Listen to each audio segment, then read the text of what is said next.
Selamat mendengarkan podcast ini. Banyak hal yang tidak pernah terpikirkan oleh kita, kemudian menjadi terpikirkan oleh kita ketika kita belajar kitab Roma, saudaraku. Juga Roma pasal yang ke-7. Dengan sangat cerdas Paulus menjelaskan bahwa orang yang percaya kepada Tuhan Yesus tidak lagi terikat oleh hukum Taurat maksudnya. Dan Paulus menggunakan ilustrasi ikatan perkawinan. Sebelum ada penebusan oleh darah Tuhan Yesus, Allah mengikat perjanjian dengan umatnya, bangsa Israel.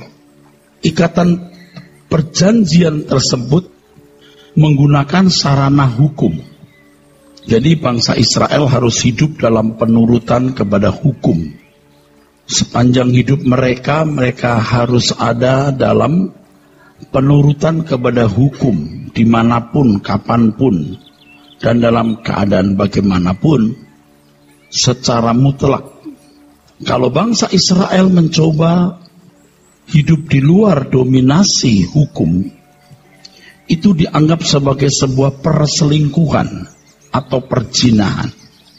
Itu ditulis oleh Paulus dalam Roma 7 ayat 1-3. Dalam tulisannya Paulus mengatakan, tetapi kalau suaminya telah mati, maka istri bebas dari ikatan perkawinan tersebut. Dengan pernyataan ini, Paulus mengajarkan kepada kita bahwa korban Tuhan Yesus di kayu salib membatalkan ikatan perjanjian antara umat Israel dengan Allah yang menggunakan sarana hukum sebagai tanda pengikatnya. Jadi korban Tuhan Yesus di kayu salib seperti membatalkan ikatan perkawinan, membatalkan ikatan perjanjian antara Allah dan umat yang menggunakan sarana hukum sebagai tanda pengikatnya.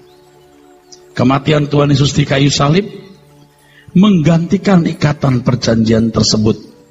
Itulah sebabnya Paulus mengatakan, sebab itu saudara-saudaraku, kamu juga telah mati bagi hukum Taurat oleh tubuh Kristus, supaya kamu menjadi milik orang lain, artinya menjadi milik Tuhan, Tuhan Yesus yang telah dibangkitkan dari antara orang mati, agar kita yang telah dimiliki Tuhan ini berbuah bagi Dia.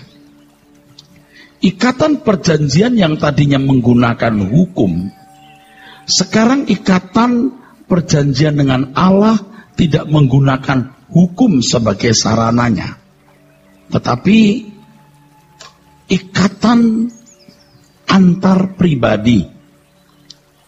Ini kalau Allah di sini hukum umat. Ketika salib diadakan, maka Allah langsung umat. Sangat cerdas dan luar biasa. Dalam hal tersebut harus kita perhatikan bahwa kematian Tuhan Yesus di kayu salib membuat seseorang tidak lagi terikat kepada suami, itu gambaran hukum tadi. Jadi kematian Tuhan Yesus di kayu salib membuat umat seperti istri yang tidak terikat suami lagi, tetapi terikat dengan Tuhan yang memilikinya, yang menebus. Dia membayar dengan tubuhnya. Sarana pengikat umat yang ditebus oleh darah Tuhan Yesus adalah menjadi milik Allah untuk hidup bagi Allah. Itu pengikatannya. Ada ikatan perjanjian yang tidak menggunakan hukum sebagai pengikatnya, tapi ikatan perjanjian dengan Allah, di mana umat menjadi milik Allah untuk hidup bagi Allah. Sebuah keterikatan langsung dengan pribadi Allah. Umat terikat pada Allah sendiri tanpa sarana hukum. Artinya di sini hukum Taurat ya. Selanjutnya umat harus hidup bagi Allah ditandai dengan berbuah bagi Dia. Maksudnya apa? Berbuah bagi Dia. Berbuah bagi Dia artinya melakukan segala sesuatu sesuai dengan pikiran dan perasaan Allah. Dengan kalimat lain lagi, umat menampilkan pribadi anak Allah. Karena ketika seorang terikat dengan Allah, ia menjadi satu roh dengan dia. 1 Korintus 6 ayat 17. Perilaku dalam kehidupan tidak lagi didasarkan pada hukum. Tetapi dengan menjadi milik Allah, maka harus hidup bagi Allah semata-mata. Hidup bagi Allah adalah hidup untuk melakukan kehendaknya.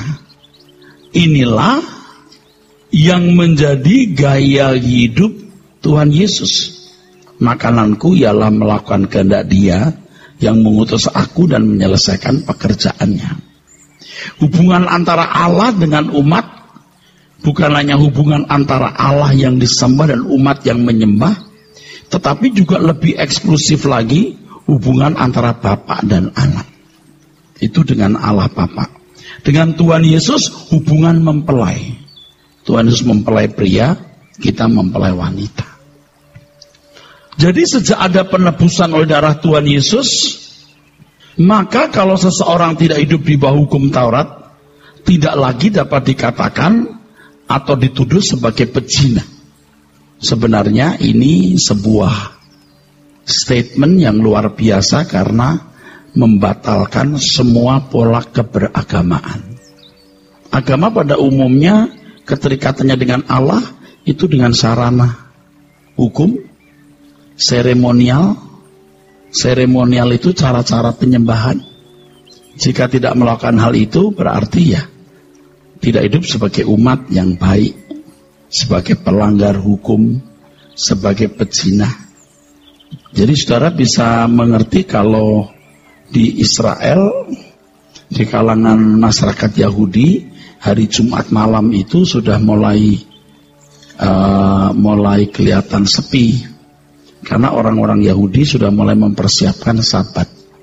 Mereka berkumpul di restoran-restoran atau makan bersama dengan keluarga, ada rabi di tengah-tengah mereka. Dan saya sudah menyaksikan hal itu secara langsung. Sabtu jelas mereka tidak bekerja. Jangan coba-coba. Jadi syariat agamanya begitu ketat, saudara. Ya. Jadi kita bisa mengerti kalau ada agama samawi yang menerapkan hukum agamanya, syariat hukum agamanya dengan ketat. Bila perlu dengan kekerasan atau dengan sanksi fisik. Nah, itulah orang Yahudi, saudaraku, dengan agama samawinya. Tetapi kekristenan tidak demikian. Tidak ada sarana sebagai penyambung antara umat dan Allah. Apakah itu hukum, apakah itu seremonial, tapi langsung. Tuhan Yesus berkata, ada saatnya orang tidak menyembah di atas gunung Gerizim, juga tidak di Yerusalem, tapi dalam roh dan kebenaran. Jadi kalau ada orang tidak hidup di bawah hukum Taurat, saudara kalau membawa diri kepada suasana Yudaism atau agama Yahudi, pernyataan ini sangat ekstrim, radikal, menentang. Ya, jadi kalau orang tidak hidup di bawah hukum Taurat, ini bukan berarti pezina atau berselingkuh. Tetapi ini saya kemukakan atau dikemukakan oleh Alkitab bukan berarti memberi kesempatan seseorang hidup dalam dosa tanpa tuduhan sebagai orang bersalah. Ya, tidak lagi di bawah hukum, jadi boleh dong suka-suka. Terkait dengan hal ini saya sudah menjelaskan di pertemuan terdahulu. Jika demikian, apakah yang hendak kita katakan, bolehkah kita bertekun dalam dosa supaya semakin bertambah kasih karunia itu? Sebab kasih karunia Allah dalam Tuhan Yesus Kristus memikul dosa atau menyediakan pengampunan dosa, pemberesan atas setiap dan semua kesalahan kita sejak kita lahir sampai kita mati nanti. Apakah lalu berarti kita boleh hidup suka-suka? Oh, tentu tidak. Sebab kalau kita percaya kepada Tuhan Yesus dan dibaptis dalam Kristus, dibaptis dalam kematiannya. Dalam kematiannya artinya kamu tidak boleh berbuat dosa lagi. Nah, sekarang di Roma 7 dijelaskan bahwa kamu yang percaya kepada Tuhan Yesus, kamu sudah tidak terikat lagi hukum. Jadi selama suami masih hidup, istri terikat. Kalau dia jalan dengan laki-laki lain, dia berselingkuh. Tapi kalau suami mati, dia boleh punya pasangan lagi. Nah, kita ini orang yang ditebus oleh darah Tuhan Yesus, yang kemudian pasangan kita langsung dengan Tuhan, tanpa hukum Taurat. Dalam Roma pasal 7 ayat 5, Paulus membuat perbandingan antara hidup dalam ikatan perjanjian dengan Allah, menggunakan sarana hukum, dan hidup dalam ikatan perjanjian dengan Allah tanpa sarana hukum. Sarananya adalah hubungan pribadi dengan Allah sendiri. Ketika belum mengenal penebusan oleh darah Tuhan Yesus, umat masih hidup dalam daging, ya. Hawa nafsu dosa yang dirangsang oleh hukum Taurat. Dengan adanya hukum malah orang melakukan kesalahan atau bisa dirangsang. Maksud pernyataan ini adalah bahwa keberadaan manusia yang belum mengalami pembaharuan oleh Tuhan pasti hidup dalam standar yang belum sesuai dengan standar kesucian Allah. Tidak mungkin dia bisa sempurna. Dia mengenal hukum, bukannya melakukan, malah yang ada sering terangsang berbuat salah. Sementara itu pula darah domba yang dikorbankan sebagai sarana penyucian kalau berbuat salah sebenarnya tidak bisa menguduskan. Dan ini keadaan manusia beragama yang sangat tragis, tanpa pengharapan mencari Allah dengan kebenarannya sendiri. Tetapi itu tidak bisa dikatakan salah sebelum ada zaman anugerah. Tetapi setelah zaman anugerah, berhentilah beragama. Ikuti jalan hidup dalam Yesus Kristus. Jadi kita jadi kafir, Pak. Ya, kalau yang namanya kafir itu tidak beragama seperti keyakinannya, ya itu benar. Kafir menurut dia. Kekristenan itu bukan tidak beragama, mengikuti jalan hidup Tuhan Yesus. Pola-pola keberagamaan memang tidak ada di dalam kekristenan. Sebab dalam kekristenan yang ditekankan hubungan pribadi dengan Allah. Dan itu tidak dikenal dalam kamus hidup orang beragama. Namanya beragama ada hukum. Namanya beragama ada cara-cara menyembah Allah. Tapi kekristenan tidak menawarkan keberagamaan seperti itu. Jadi kalau orang-orang Kristen dulu dianiaya oleh orang-orang Yahudi karena dianggap sesat, bisa dipandang kafir, itu bisa dimengerti. Karena perspektif beragama menurut agama Samawi seperti agama Yahudi sangat berbeda dengan jalan hidup yang dibawa oleh Tuhan Yesus. Dan banyak orang Kristen hari ini sebenarnya tidak jelas. Dikatakan beragama. Dikatakan mengikuti jalan hidup Tuhan Yesus, ternyata tidak. Nah, Bapak Ibu Saudaraku sekalian, ingat ini perbandingannya, ikatan perjanjian dengan Allah menggunakan sarana hukum. Kalau orang Israel kan sunat, salah satu hukum kan. Mereka harus melakukan hukum dari cara makan, cara berpakaian, tiap setahun sekali ke Yerusalem, namanya ziarah. Ini kan tradisi hukum Yahudi. Kristen tidak mengenal. Jadi dikatakan seperti liar. Liar karena tidak mengenal. Kalau mengenal kekristenan yang benar, kekristenan bukan liar. Jalan hidup yang berpatokan pada kesucian Allah, itu luar biasa. Jadi kalau seorang sudah biasa lihat barang yang kualitasnya rendah, dia lihat barang kualitasnya asli malah curiga, saudaraku. Setelah dibebaskan dari hukum Taurat oleh karena orang percaya telah mati bagi hukum Taurat yang mengurung hidup umat itu dikurung oleh hukum. Anda mesti membawa diri kepada suasana hidup orang Yahudi loh. Perempuan tidak boleh pakai pakaian sembarangan loh, ya, harus ditutup itu. Ya. Orang Yahudi begitu.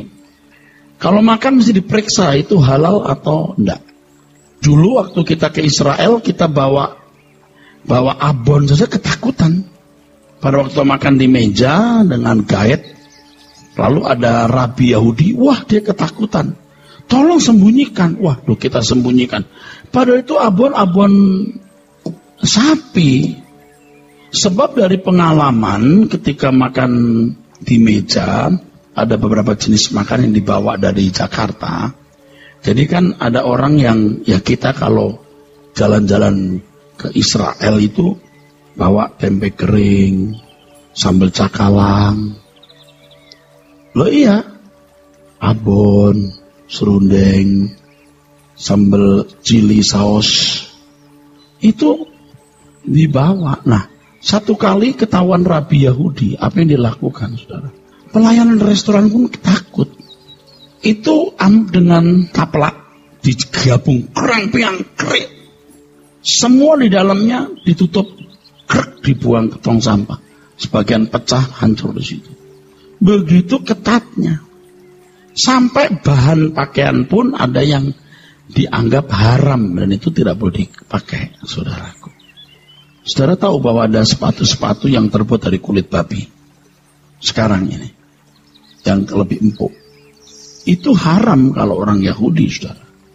Setelah menjadi Kristen dibebaskan dari hal-hal itu yang mengurung kehidupan umat beragama samawi seperti agama Yahudi.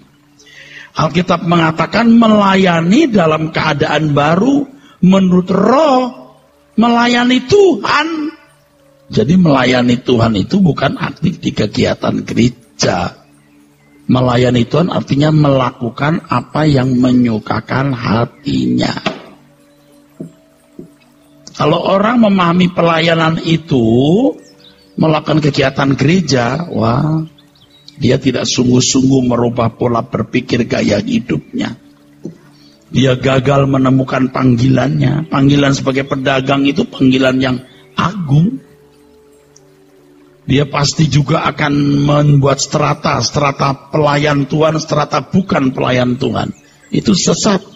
Dan yang terakhir, dengan pemahaman bahwa pelayanan itu kegiatan di lingkungan gereja, itu berpotensi disalahgunakan oleh para rohaniwan.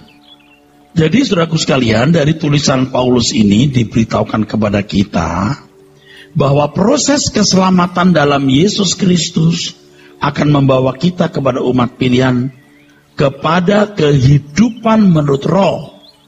Jadi umat bukan saja mampu melakukan hukum, tapi juga dapat hidup sesuai dengan kehendak roh Allah. Dalam tulisannya Paulus tidak bermaksud mempersalahkan hukum Taurat. Walaupun dengan adanya hukum Taurat justru menimbulkan rangsangan untuk melakukan pelanggaran. Tetapi Paulus menunjukkan keberadaan manusia yang telah ada di bawah kodrat dosa. Dengan adanya hukum itu, lihat, ada kecenderungan orang berbuat salah. Lihat, tidak ada orang yang bisa melakukan dengan sempurna. Ketika hukum diadakan, manusia melakukan pelanggaran. Nah, manusia berdosa. Manusia ada dalam kodrat dosa. Hukum Taurat itu suci, kudus. Tapi manusianya yang tidak. Hukum Taurat membuka mata kita bahwa kita orang yang hidup di dalam kodrat dosa. Yang mengingini apa yang bertentangan dengan kehendak Allah. Membangkitkan hasrat untuk berbuat dosa. Artinya pelanggaran terhadap hukum itu dalam konteks agama ya. Inilah keadaan orang yang hidup di bawah kodrat dosa. Paulus mengatakan dahulu aku tanpa hukum Taurat, akan tetapi sudah datang perintah itu dosa mulai hidup. Sebaliknya aku mati. Dan perintah yang seharusnya membawa kepada hidup ternyata bagiku justru membawa kepada kematian. Hukum Taurat itu rohani, tapi aku bersifat daging terjual di bawah kuasa dosa. Keberadaan manusia yang tidak mampu melakukan hukum Taurat menunjukkan atau membuktikan bahwa manusia yang telah hidup di bawah kodrat dosa tidak bisa tidak melakukan pelanggaran. Jadi begini saudaraku, Paulus tidak mempersalahkan hukum Taurat ya.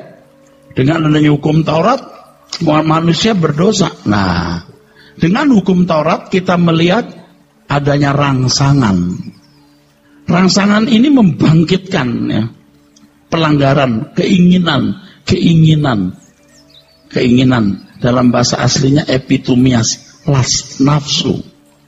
Rangsangan yang membuktikan manusia memiliki kodrat dosa. Yang kedua, dengan hukum Taurat terbukti manusia tidak mampu sempurna.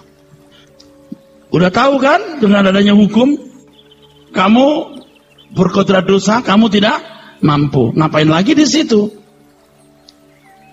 Sudah, sekarang jangan hidup di bawah hukum, kamu hidup menjadi milik Allah, hidup bagi Allah. Ini lebih sulit. Bukan liar atau kafir, lebih sulit. Tanpa hukum Taurat, dosa mati. Artinya apa? Kan tadi saya katakan bahwa orang percaya tidak lagi di bawah hukum Taurat. Tanpa hukum Taurat, dosa mati. Dengan kematian Tuhan Yesus, semua tuntutan hukum Taurat dibatalkan. Sehingga tanpa hukum Taurat, dosa mati. Dosa mati di sini maksudnya manusia yang berdosa dianggap benar. Seakan-akan tidak melakukan suatu dosa apapun. Seakan-akan tidak tertuduh sebagai orang berdosa. Ini bukan berarti sudah hidup dalam kebenaran ya. Berkeberadaan sebagai orang yang dibenarkan, tapi belum benar-benar berkeberadaan benar. Jadi begini saudaraku, kalau saudara sudah hidup sebagai orang percaya, salib, hukum Taurat itu sudah mati. Tadi kata dosa sudah mati, artinya tidak bisa dipersalahkan. Dia mau makan sapi, mau makan kambing, makan yang lain halal saja. Sebab toh adanya hukum Taurat, manusia nggak bisa melakukan dengan sempurna. Lagi pula Allah persoalannya bukan persoalan pakaian, makan mie, makan ini, makan itu. Allah yang agung tidak mempersoalkan itu, kan Allah yang agung mempersoalkan mereka sempurna seperti Allah. Jadi kalau ada aturan hukum Taurat bermacam-macam di tempo dulu di masa lalu, karena belum ada anugerah, manusia mesti manusia itu dibatasi. Nah, bangsa Israel kenapa dibatasi oleh hukum? Supaya tertib, supaya tidak punah. Sekarang bangsa Israel jangankan makan babi yang tidak bersisik kayak belut gitu. Makan jenis makanan seafood maksud saya, nggak semua bisa dimakan loh. Yang berkuku belah nggak boleh. Mana boleh makan anjing? Mana boleh makan ular, belut dan sejenisnya? Mana boleh makan burung gagak yang makan bangkai itu? Dan ilmu gizi hari ini menunjukkan bahwa semakin busuk, makin buruk jenis makanan yang dimakan binatang itu, makin rusak fisik manusia yang mengkonsumsinya. Jadi kalau orang Israel kalau perang jadi kuat, pikirannya cerdas, makanannya pun baik. Logikanya itu mesti ada, bukan mujizat. Logikanya mereka tertib. Di Yerusalem pada waktu itu saya masih muda. Kita punya dokter pernah sekolah di sana. Dia cerita, hampir tidak ada, bahkan dia tidak pernah tahu, ada yang namanya pelacur orang Yahudi. Prostitusi, hampir nggak ada orang Yahudi jadi pelacur. Begitu tertibnya hidup itu. Karena mereka dibayang-bayangi Taurat dengan rabi-rabi, guru-guru yang siap membuat disiplin kalau mereka melanggar. Itu agama. Baik dong Pak, baik. Tapi bukan sempurna loh. Nah kita sekarang setelah bebas dari hukum Taurat, lalu boleh berbuat dosa, suka-suka sendiri. Loh tidak. Justru kita mati terhadap dosa, hidup bagi Allah. Paulus menunjukkan seakan-akan ketika dirinya belum mengenal hukum, justru tidak terangsang atau tidak terbangkitkan melakukan pelanggaran. Mengenal hukum malah ada rangsangan terhadap dosa. Hal ini menunjukkan kekuatan kodrat dosa dalam hidup seseorang. Yang diselesaikan itu kodrat dosa, bukan ditekan, bukan dijinakkan, tapi dimatikan. Keselamatan dalam Yesus Kristus hendak mengembalikan manusia kepada keadaan sesuai dengan rancangan Allah semula, yaitu segambar dan serupa dengan Allah. Yang gagal dilakukan Adam. Dan sekarang di dalam anugerahnya Allah membawa orang percaya kepada keadaan yang baru. Alkitab mengatakan, tetapi sekarang kita telah dibebaskan dari hukum Taurat, sebab kita telah mati bagi Dia yang mengurung kita, sehingga kita sekarang melayani dalam keadaan baru menurut roh, dan bukan dalam keadaan lama menurut hukum Taurat. Jemaat harus bisa berteologi ya seperti ini. Bukan tidak jelas, teologi yang tidak jelas, tidak ada implikasinya, cuman pinter aja. Kelakuannya pasti nggak benar. Keserakahan, kesombongan, egoisme, mau tampil hebat, mau lebih dari orang lain. Lihat orang-orang begitu. Saya sudah lihat, saudaraku. Di lingkungan sekolah teologi itu yang begitu-begitu tidak sedikit. Dan saya frustasi. Lihat begitu. Kita sekarang belajarlah dengan tulus dan rendah hati. Yang penting buah hidup kita nyata. Jadilah saudara sarjana-sarjana rohani, master-master rohani, dokter-dokter rohani. Bukan sarjana, sekedar sarjana akademis. Ngerti begini saja kalau saudara menghayati, hidup saudara akan diubah luar biasa. Ini belum selesai saya ngomong. Kunci kehidupan baru dalam diri orang yang menerima anugerah keselamatan adalah menurut roh. Enkainoteti pneumatos. In newness of spirit. Ini bahasa Inggrisnya. Dan rata-rata terjemahan bahasa Inggris, King James dan lain sebagainya, menggunakan kata in newness of spirit. Biasanya kan ada satu kata yang terjemahnya macam-macam, tapi yang ini rata-rata menerjemahkan ini. Roh yang baru atau pembaharuan roh. Kalau suasana keberagamaan samawi seperti agama Yahudi adalah suasana hidup di bawah bayang-bayang hukum, tapi dalam kehidupan orang yang menerima anugerah berbeda. Masa Pak? Ya iyalah. Perbedaannya di mana? Perbedaannya adalah, pertama, seorang yang hidup di dalam anugerah tidak lagi mempersoalkan bagaimana melakukan hukum demi memperkenankan hati Allah. Kalau di rumah tuh, di rumah orang itu, orang bisa nanya, boleh nggak tahu syarat-syarat tinggal di rumah ini supaya bisa menyenangkan majikannya atau menyenangkan pemilik host rumah itu. Oh ini bangun jam 6 pagi ya. Kalau makan di meja makan, tidak boleh makan di ruang tamu. Ini kalau ambil air harus di sana terus. Oh gitu. Tapi Kristen nggak begitu. Gimana ya supaya saya bisa tinggal di rumah ini lalu bisa dengan baik punya hubungan dengan pemilik rumah? Hubungi langsung. You nanya beliau how to live, how to stay in this house. Jadi kalau kekristenan dibandingkan agama lain, enggak bisa. Enggak bisa, enggak nyambung. Kekristenan itu bukan luar biasa, tapi sangat luar biasa. Sedihnya banyak orang enggak mencari Tuhan. Hukum dia enggak jelas, Tuhan enggak ketemu. Kalau agama-agama itu masih punya hukum dan mereka belajar hukum. You enggak punya hukum, you enggak ketemu Tuhan. Kira-kira you itu mau ngapain? Kalau agama jelas ada yang halal, ada yang haram, yang boleh, yang tidak boleh. You tidak punya, saya nggak punya. Lalu gimana Pak? Ya liar Pak? Enggak. Temuin langsung sama pemilik kehidupan. Tanya apa yang harus kita lakukan. Nah banyak orang Kristen hukum tidak tahu, tidak punya. Yang penting bagaimana masyarakat menilai, bagaimana hukum yang berlaku di masyarakat diikuti. Tapi nggak mengenal Tuhan. Jadinya kayak orang Eropa itu loh. Mau pakai baju setengah telanjang juga nggak merasa bersalah, nggak ada hukum. Mau bikin apa tuh? Nggak ada hukum. Kalau agama, kehendak Allah diwakili oleh hukum. Tetapi orang percaya yang menjadi anggota keluarga kerajaan, itu langsung ketemu Bapak.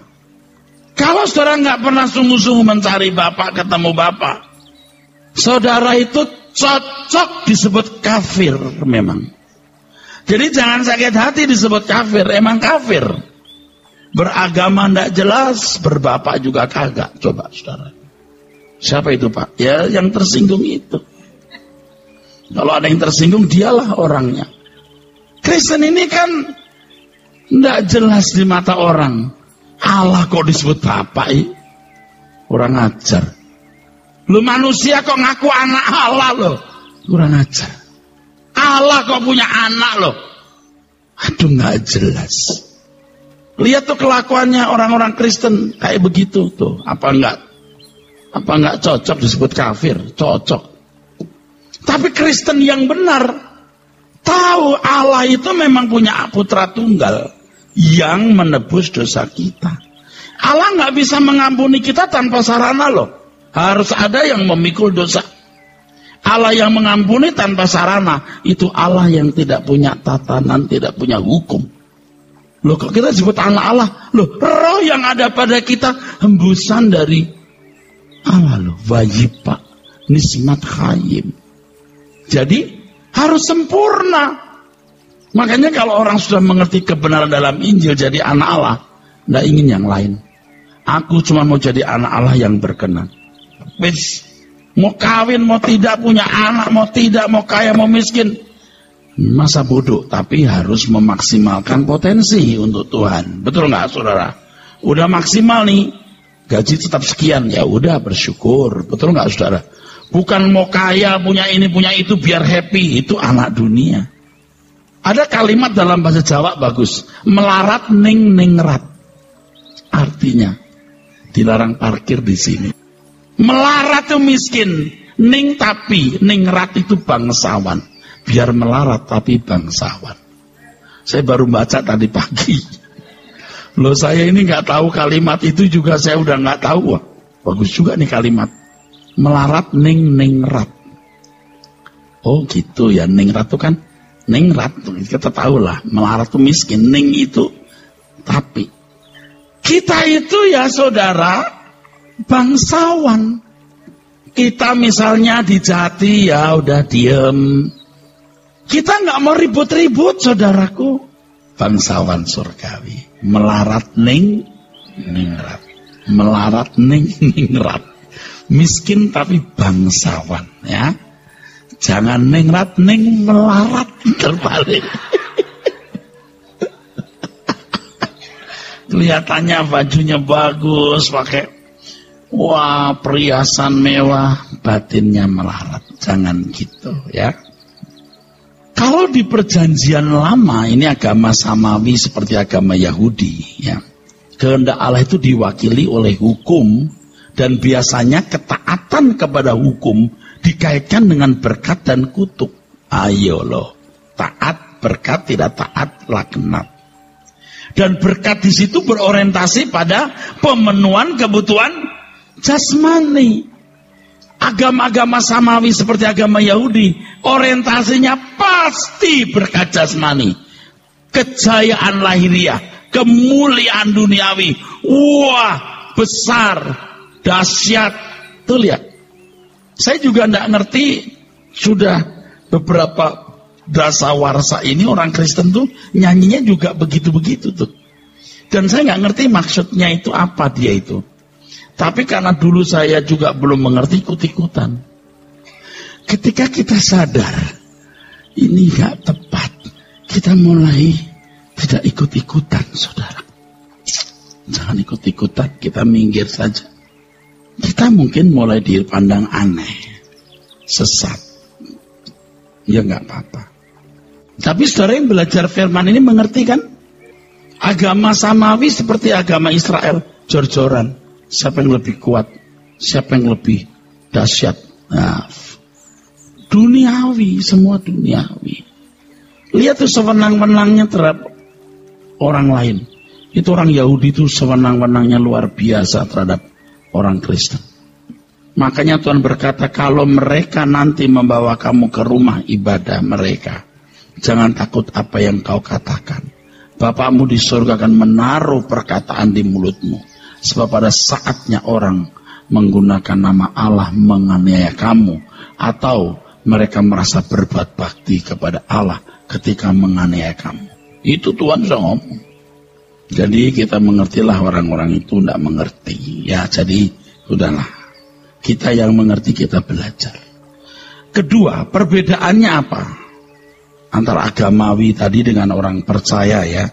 Suasana keberagamaan samawi seperti agama Yahudi.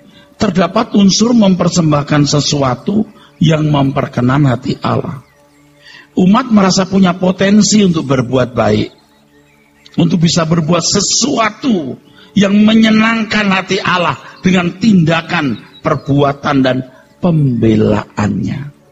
Jadi jangan heran kalau Paulus membunuh orang-orang Kristen dengan nama Allah dan merasa berbuat bakti. Ini Alkitab ya. Dan mereka merasa sedang membantu Allah, membela Allah. Itulah bukti ya pembelaannya untuk Allah dengan cara-cara itu. Tolong Kristen jangan ikut-ikutan begitu. Kita tidak perlu membela Allah. Tidak perlu membela agama Kristen. Yang dibela itu orang miskin, orang lemah. Bukan agama. Agama Kristen dalam hal ini. Tidak perlu. Tuhan kita hebat dan dahsyat. Ya. Kekristenan tidak pernah mengajarkan pedang sebagai sarana untuk siar agama. Penginjilan. Tampar pipi kanan, beri pipi kiri. Dari dulu. Tidak mati kekristenan. Tetap eksis. Itu membuktikan Allah tidak perlu dibela. Amin. Kalau kita membela Allah kita melecehkan. Seakan-akan Allah kita perlu disubsidi seperti sekolah negeri. Dengan cara berpikir yang salah, banyak orang merasa tidak sakit, mampu berbuat sesuatu bagi Allah, mampu membela Allah, dukung Allah. Tapi Tuhan berkata, jadi pergilah dan pelajari arti firman ini. Bukan orang sehat yang memerlukan tabib, tapi orang sakit yang kukendaki ialah belas kasihan dan bukan persembahan. Karena aku datang bukan untuk memanggil orang benar, melainkan orang berdosa. Saya itu nulis ini gak mengada-ada loh. Memang lagi kitab Roma begitu. Agama samawi seperti agama Yahudi tidak mengenal anugerah. Bahkan mereka menolaknya. Mereka tidak mengenal bahwa hanya darah anak domba, darah Tuhan Yesus yang dapat mengangkat dosa manusia. Darah binatang tidak dapat menyucikan atau membenarkan. Itu orang Yahudi itu keras kepala, saudara. Tidak mau tahu. Pokoknya darah domba membuat hati Allah senang. Darah domba itu hanya profetik. Itu nubuatan. Atau semacam voucher. Pengampunan harus ada landasan. Allah tidak bisa mengampuni tanpa alasan atau landasan. Allah mengampuni tanpa alasan cuman, ya deh saya mengampuni kamu. Wah, itu Allah yang tidak punya tatanan. Saya kalau mengampuni saudara ada alasannya enggak? Ada, aku ampuni kamu. Kenapa? Dia sudah mengampuni aku. Betul enggak? Ada alasannya bro. Kok aku ampuni? Alasannya apa? Pokoknya gua ampuni. Emangnya lu siapa? Kok berat mengampuni itu? Karena dia mengampuni dosaku. Kalau kita tanya, ya Allah kenapa engkau ampuni aku? Karena dosamu telah dipikul oleh putra tunggalku yang tidak bersalah. Dia bilang, gak mau. Loh kenapa gak mau? Aku gak percaya Yesus.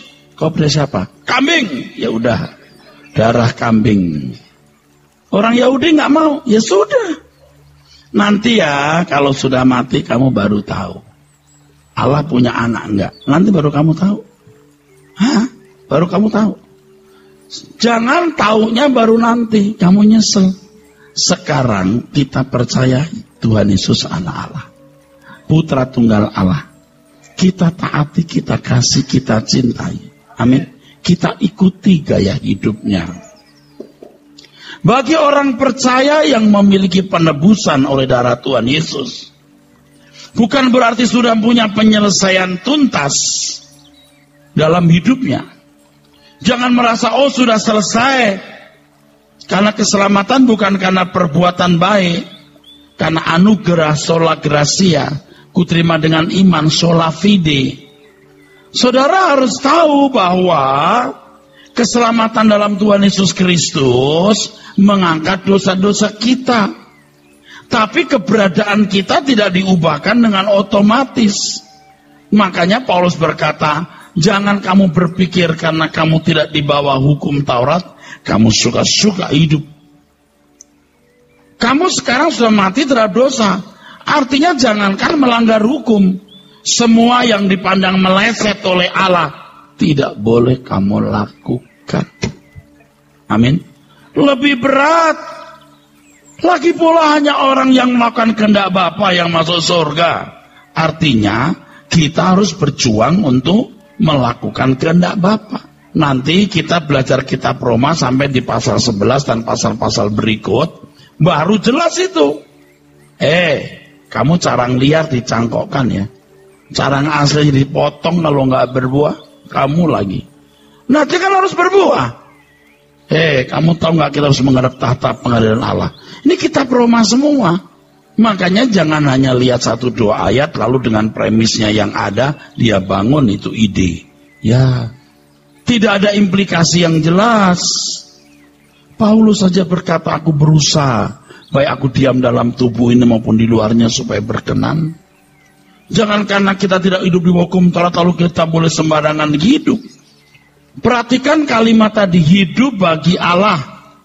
Ini bukan hanya hidup dalam ketaatan kepada hukum, tetapi melakukan segala sesuatu sesuai dengan kehendak Allah. Dengan pembaharuan roh atau roh yang dibaharui, seseorang dimampukan untuk menjadi anak-anak Allah yang hidup bukan hanya menuruti hukum, tetapi melakukan kehendak Allah. Dan ini rancangan Allah yang semula. Nah, kesalahan banyak orang Kristen merasa sudah dibebaskan dari hukum. Maka mereka merasa tidak perlu lagi memiliki perilaku yang baik menurut hukum, udah bebas dari hukum. Dia nggak ngerti penjelasan ini. Memang sudah tidak hidup di bawah hukum Taurat. Ngerti nggak hukum Taurat itu apa? Nih, kalau pengen tahu ya, hukum Taurat itu terdiri dari Dekalog, 10 perintah Allah, undang-undang sipil, misi patim, undang-undang ibadah, hukim. Kamu kalau jadi orang Yahudi, kamu mesti sembahyang sekian kali loh satu hari berkiblat ke Yerusalem. Seperti yang dilakukan Daniel. Sekarang kamu tidak begitu lagi. Lalu, boleh nggak sembahyang? Begitu. Justru dalam roh dan kebenaran setiap saat dialog dengan Tuhan. Nggak ada hukum loh kalau pakai rok harus bagaimana-bagaimana. Justru karena kamu harus melakukan kehendak Allah, kamu harus tanya, pakai pakaian ini memberkati orang enggak? Jangan-jangan maaf ya. Ketika saudara di suku pedalaman, Anda nggak boleh pakai baju ini loh, harus terbuka sebagian. Karena itu yang dianggap sopan, ya udah harus pakai begitu. Tapi kalau Anda pakai cara pakaian begini di Jakarta, kamu dianggap lepas dari rumah sakit Grogol, rumah sakit jiwa. Tapi kalau pakai baju model begini di tengah-tengah suku itu, kamu dianggap orang gila. Jadi gimana? Ya ikuti saja deh. Ini masalahnya bukan sopan gak sopan di mata manusia, tetapi apakah ini menjadi berkat bagi orang lain dan berkenan di hadapan Allah. Ini kan intinya, saudaraku. Itu kekristenan itu luar biasa. Jadi orang Kristen malah berat, dimiliki Tuhan, harus hidup bagi Tuhan.